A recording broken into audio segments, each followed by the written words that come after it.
कार्तिक महामहत्तम अध्याय 12। हरे कृष्णा, राधे राधे।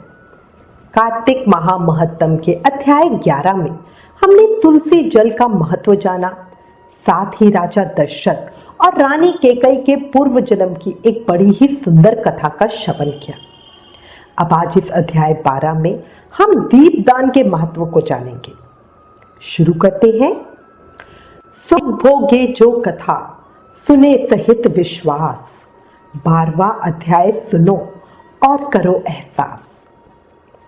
नारद जी कहते हैं, अब मैं दीपदान और भगवान के मंदिर में मर्जन का वही महत्तम कहता हूं जो ब्रह्मा जी ने मुझे बताया था। पहले चंद्रवंश में जयध्वज नाम का एक प्रभु भक्त राजा था। राजा स्वयं मंदिर में जाकर मर्जन अर्थात सफाई करता तथा दीप जलाता था। एक समय प्रीतिहोत नाम वाला राजपुरोहित स्वयं राजा को ये कार्य करता देखकर विस्मय से पूछने लगा, हे राजन, भगवान को प्रसन्न करने के और भी अनेक भक्ति के कार्य हैं, परंतु आपकी श्रद्धा मंदिर में मर्जन तथा दीप जलाने में इतनी अधिक क्यों है? कृपया करके इसका कारण कहिए।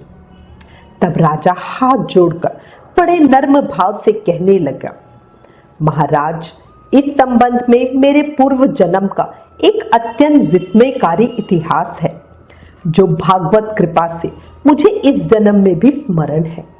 सतयुग में स्वरोचिष मनु के अंतर में वेद तथा वेदांगों का जानने वाला एक ब्राह्मण था, जो महान विद्वान होते हुए भी खोटे कर्म करता था। इन खोटे कर्मों के कारण उसके सभी बंधु बांधवों ने उसका परित्याग कर दिया।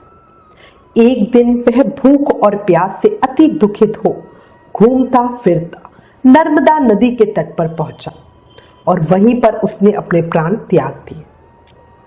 उसकी पत्नी भी व्यभिचारिणी थी, अतः उसके बंधुओं ने उसे भी घर से निकाल दिया। उसके गर्भ से दंतकेतु नाम का महापापी मैं उत्पन्न हुआ।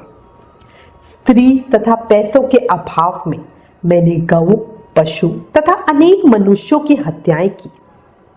एक रात्रि को मैं किसी दूसरे पुरुष की स्त्री से भोग करने की इच्छा से एक सूने मंदिर में गया। वहां जाकर मैंने देखा वो मंदिर बिल्कुल सुनसान, अंधेरे में और बहुत गंदा हो रखा था। मैंने झाड़ू लगाकर वो जगह साफ की, साथ ही अधिक अंधेरा होने के कारण एक दीपक जलाया। इतने में उस अंधेरे मंदिर में दीपक जलता हुआ देखकर गांव के रक्षक वहां आ गए और उन्होंने मुझे चोर या डाकू समझकर लाठियों से पीट पीट कर मार डाला।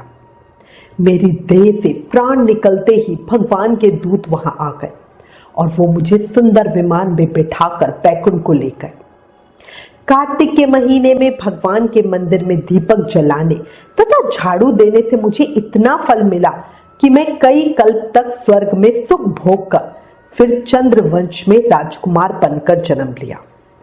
उस समय ये कार्य मैंने ऐसे ही किए थे, तो मुझे इतना फल मिला। सोचो, यदि श्रद्धा और भक्ति से कार्तिक के महीने में दीपदान और मंदिर में झाड़ू लगाई जाए तो उसके पुण्य का तो कहना ही क्या है। उसका अनंत फल प्राप्त होता है। इसके बाद नारद जी बोले, हे राजा पृथु, अब तुम दूसरे के दीपक जलाने का महत्तम सुनो। मनु के वंश में रैवत नामक राजा का भद्र बुद्धि नाम का पुत्र था। फिर उसके यहाँ महापराक्रमी सुदर्शन नाम का पुत्र उत्पन्न हुआ। भद्र बुद्धि की राजधानी नर्मदा नदी के तट के समीप महेंद्र पर्वत पर थी। एक समय सुदर्शन वन में शिकार खेलने के लिए गए। अपने साथियों के साथ घूमते फिरते समय उसने नदी के उस पार एक सुंदर कन्या को देखा। तब अपने साथियों को वहीं पर छोड़ घोड़े पर सवार होकर सुदर्शन तत्काल नदी के उस पार जा पहुंचे। वहां उस रूपवती कन्या को देखकर वह उस पर मोहित हो गए। कन्या भी शोभा युक्त उस बलशाली वीर पुरुष को देखकर लज्जा गई। सुदर्शन के पूछने पर उस कन्या ने बतलाया कि वह गौड़ राजा की पुत्री है और उसका नाम मदलसा है। अपनी सखियों के साथ कीड़ा करने के लिए वह यहाँ पर आई है। तत्पश्चात उन दोनों ने गंधर्व रीति से वहीं पर अपना विवाह कर लिया और कुछ समय तक नर्मदा नदी के तट पर विहार करके पुनः अपने घर पर आकर आनंद पूर्वक रहने लगे। कुछ समय बाद राजा भद्रबुद्धि अपने पुत्र सुदर्शन को राज्य सौंपकर वन में चले गए। तत्पश्चात सुदर्शन बड़ी राजनीति से राज कार्य चलाने लगे। रानी मदलसा सदा अपने पति को विष्णु भगवान की पूजा का उपदेश करती रहती। इस प्रकार दोनों ही भगवान के बड़े भक्त थे। उन्होंने भगवान का स्वर्ण मंदिर बनवाया। दोनों ही उसमें भगवान का पूजन और दीपदान किया करते थे। एक समय रानी मंदिर में दीपक जला रही थी। उसी समय राजा ने उसको बुलाया, परंतु दीपक जलाकर आने में रानी को कुछ देर हो गई। तब सुदर्शन ने क्रोध वेश में आकर रानी से कहा, तुम तो कहा करती थी कि पति पत्नी का देवता है, फिर इस दीपदान में इतनी देर लगाकर तुमने मेरा अनादर क्यों किया? यदि देर से आने का कोई और गुप्त कारण है तो मुझे बताओ। सती साध्वी रानी मदलसा बड़े मीठे वचनों से बोली, महाराज, मैं दीपदान का महत्व आपसे कहती हूँ। कृपया आप मेरे पिछले जन्म का वृतांत सुने। पिछले जन्म में मैं अन्न कर्ण ग्रहण करने वाली चुईया थी। एक दिन गोदावरी के तट पर भगवान के मंदिर में रात्रि को जलते हुए दीपक की बत्ती छोटी होने से बुझने लगी। मैंने बत्ती को मुख से पकड़कर उठाया तो उस समय दीपक तो जल गया, परंतु मेरा मुख भी जल गया। इससे दुखी हो मैं मृत्यु को प्राप्त हो गई। मैंने रात्रि के समय भगवान का दीपक प्रज्वलित किया था, इसी कारण मैं ऐसी रूपवती होकर आपकी रानी बनी। यदि श्रद्धापूर्वक भगवान के मंदिर में दीपदान किया जाता है तो उसके फल का तो कहना ही क्या है। अपनी रानी के मुख से यह सुनकर राजा सुदर्शन कार्तिक मास में व्रत करके आजीवन भगवान के मंदिर में दीपदान करता रहा और अंत में वैकुंठ को प्राप्त हुआ। कार्तिक महामहत्तम अध्याय 12 समाप्त। कल कार्तिक महत्तम के अगले अध्याय को सुनेंगे।